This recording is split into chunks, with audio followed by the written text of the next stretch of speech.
All right, everybody. Hey, thanks for tuning in to Sketchbook Audio. Tinkering with Ryan Sketch here. My hair is looking crazy like a caveman, and it's awesome. Apparently, my sister's getting text messages to the car. Whatever. Anyways, I am inside a Jeep Renegade. It is a 2017. Although going to be too much difference from the first model year to now being 2021 model year.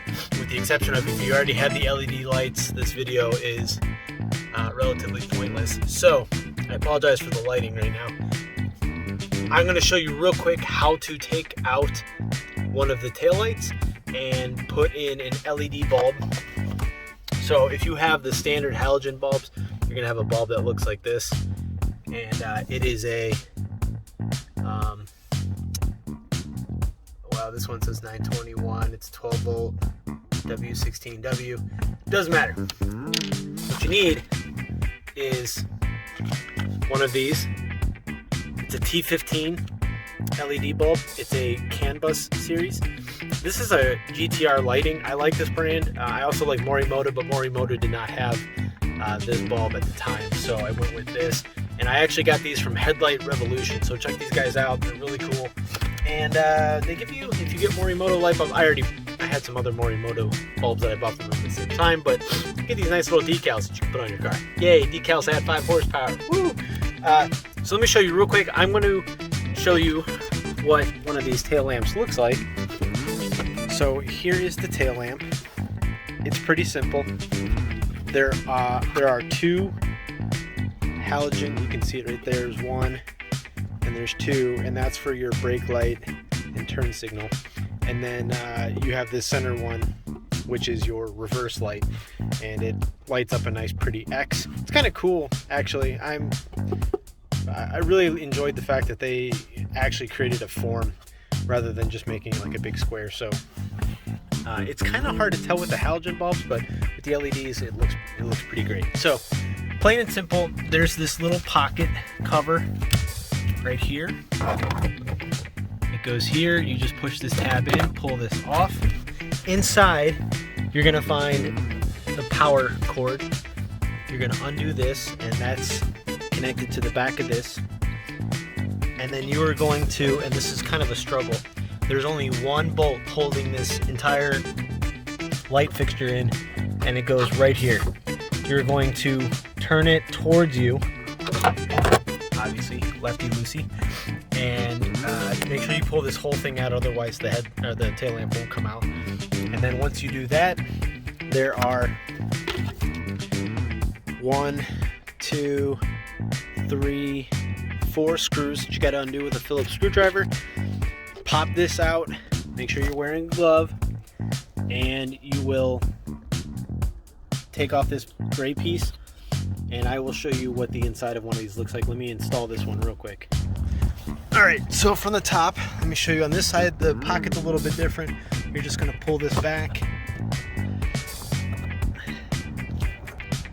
just like that, okay? And then you come in here, the inside, you're going to have to reach up. Hopefully you have small fingers, but you're going to reach up there, and there's the power socket. You just push that little tab right there in, and you can yank this out.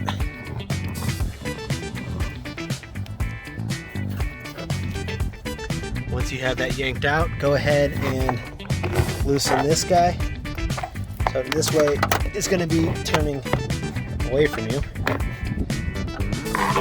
This one wasn't as tight, but it takes a few turns. The nice thing about it is it does have a socket on it. Looks like a 10mm, of course, and a flathead screwdriver, so you can do it one of two ways. So let me unscrew this and pull off the tail lamp. Okay, you don't have to yank too hard at all. Actually, this slides right off, just like that, and then just pull, put it down on hopefully some nice carpeted area.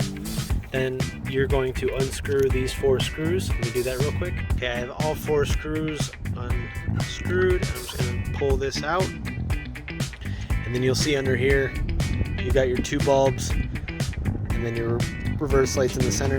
If you want to replace these other two, you can. They do make lights for that. They are the other type of socket I'll show you. These ones you actually have to rotate. There's these two little nubs, these pins. So when you put it in, you have to rotate it in order to lock it into place. But again, it's a halogen bulb, nothing special. This is a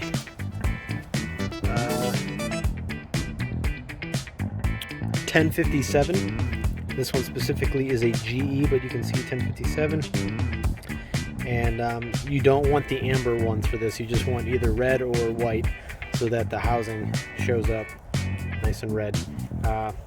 Pretty cheap bulb, and it'll look nice when you put LEDs in it, but for right now I am just doing the reverse lights.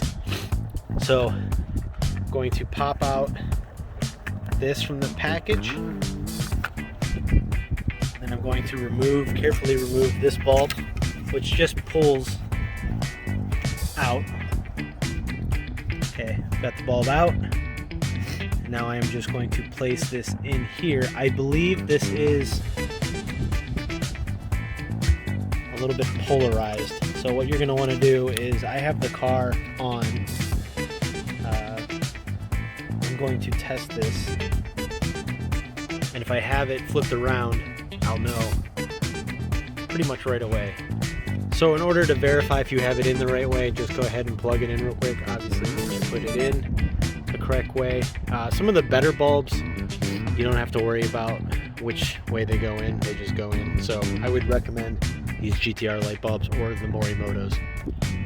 All right, now that I have that bulb in, I'm gonna go ahead and put this fixture back into the tail lamp. I'm gonna tighten everything back up, and I'm gonna put this back into the car, and I'll show you guys what the light looks like from inside the tail lamp. Okay, now that I have the tail lamp back in place, I'm going to put this screw in and then screw it down, and then I will plug the light in. Okay, and there we go. You can see now that we have LED lights back here. Probably doesn't help too much that it's bright outside, but you can clearly see, and they make a really nice big white X. So it's a cool feature of the Renegade. This job should take you no more than 10 minutes if you have the right tools, and those tools are a Phillips-head screwdriver for the back of the tail lamps, your fingers to get the socket out, or the big bolt that's holding the tail lamp in. Again, you can use a socket wrench or a flathead screwdriver to get that out as well if they're too tight. And then just make sure you wear a glove, and if you need to check and see if the taillights are working, turn the car on to accessories. Don't push down on the brake and start the car completely. You just want to turn it on, meaning the power. And then make sure you have the e-brake on. In Renegades, they have the electronic e-brake. So you pull up on it. Once you hear that noise saying that it's set, you can go ahead and safely put the car in park. Again, the car's not running, so it's not idling. It just, I'm on a hill right now, a slight incline. So there's the possibility that it could have rolled back without the e-brake. So once you're done, go ahead and turn the car off, and you're done. You have LED lights in the back of your Renegade. Thanks for tuning in. If you guys have any questions, go ahead and post them in the comments below. I'll get back to them as soon as possible. Hopefully it was easy enough for you, and hopefully the outcome looks as good as it does on this Renegade. Until next time.